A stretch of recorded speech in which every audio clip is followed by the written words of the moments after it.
അങ്ങനെ കാശിക്കുട്ടൻ്റെ പിറന്നാൾ ആഘോഷിക്കാനുള്ള ഒരുക്കങ്ങളൊക്കെ ഞങ്ങൾ ഒരു 12 മണി 11:30 ഒക്കെ ആവാറായപ്പോഴാണ് കേട്ടോ സ്റ്റാർട്ട് ചെയ്തത്. കാരണം പിള്ളേരൊക്കെ ഉറങ്ങിയിട്ടല്ലേ നമ്മൾ ഇങ്ങനെയുള്ള സാഹസങ്ങളൊക്കെ ചെയ്യാൻ പറ്റും. പിന്നെ വലിയ രീതിയിലുള്ള ആഘോഷങ്ങളൊന്നും ഇല്ല കേട്ടോ. ഞങ്ങൾ 4 പേര് മാത്രമുള്ള ഒരു ചെറിയ ആഘോഷമാണ്.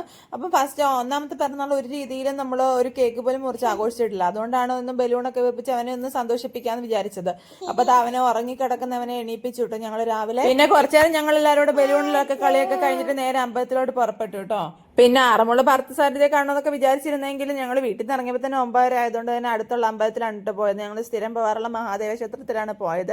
അപ്പോൾ അവിടെ നമ്മുടെ ഉത്സവമൊക്കെ പ്രമാണിച്ച് ഉത്സവത്തിൻ്റെ ഒക്കെ തിരക്കൊക്കെ കഴിഞ്ഞിട്ട് ഒരു കാളയൊക്കെ കെട്ടിയത് കഴിക്കുന്നുണ്ടായിരുന്നു കേട്ടോ സമയത്ത്.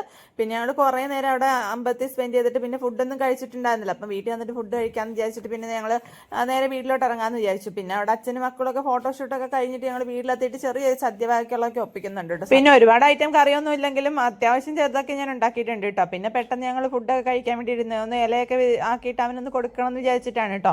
അങ്ങനെ അച്ഛനും മക്കളും ഒക്കെ കഴിക്കായിരുന്നു. ലാസ്റ്റാണ് കേട്ടോ ഞാൻ കഴിക്കാൻ വേണ്ടി. ഇങ്ങനെയുള്ള അവസരങ്ങളെങ്കിലും ഒന്നിച്ചിരുന്ന് കഴിക്കണം എന്നൊക്കെ ആഗ്രഹം ഉണ്ടെങ്കിലും പിന്നെ പിള്ളേരിടയ്ക്ക് അതെടുക്ക് ഇതെടുക്ക് വാരുത്താന്നൊക്കെ പറഞ്ഞിട്ട് ബഹളം ഉണ്ടാക്കുന്നുണ്ട്. എനിക്ക് സ്വസ്ഥമായിട്ടിരുന്ന് കഴിക്കണോണ്ടായിരുന്നു കേട്ടോ ഞാൻ ഏറ്റവും ലാസ്റ്റിരുന്ന് കഴിക്കാറ്. അങ്ങനെ കഴിപ്പൊക്കെ കഴിഞ്ഞ് വൈകുന്നേരം വരെ റെസ്റ്റ് എടുത്തു കേട്ടോ. വൈകുന്നേരം കഴിഞ്ഞിട്ടാണ് ഞങ്ങൾ പോയിട്ട് ഒരു കുഞ്ഞ് കേക്ക് വാങ്ങിച്ചിട്ട് വന്നത്. കേക്ക് കൂടെ മുറിക്കണമല്ലോ. കഴിഞ്ഞ പ്രാവശ്യം ഞാൻ പറഞ്ഞില്ലേ ഒന്നാം പിറന്നാൾ നമ്മൾ ഇങ്ങനെയൊന്നും ആഘോഷിച്ചില്ല എന്ന് പറഞ്ഞാൽ ഒരു കേക്ക് പോലും മുറിച്ചിട്ടുണ്ടായിരുന്നില്ല കേട്ടോ. അപ്പം നമ്മൾ ഇപ്രാവശ്യം എന്തായാലും ഒരു കേക്കെങ്കിലും മുറിക്കണം എന്ന് ആഗ്രഹം ഉണ്ടായിരുന്നു. അത് വെച്ചിട്ടാണ് കേട്ടോ ഒരു കേക്കൊക്കെ മുറിച്ചത്. അങ്ങനെ കാശിക്കുട്ടൻ്റെ 2ാമത്തെ പിറന്നാളിൻ്റെ ആഘോഷങ്ങളൊക്കെ ഇവിടെ സമാപിച്ചിരിക്കുന്നു ഗൈസ്. ഇനി അടുത്ത ആഘോഷത്തിന് വേണ്ടിയിട്ടുള്ള വെയിറ്റിംഗ് ആണ് കുഞ്ഞിമോൾ ഇവിടെ. എന്നാ എൻ്റെ ബർത്ത്ഡേ എന്നാണ് അവളുടെ അന്വേഷണം. അപ്പം അത്രേ ഉള്ളൂ.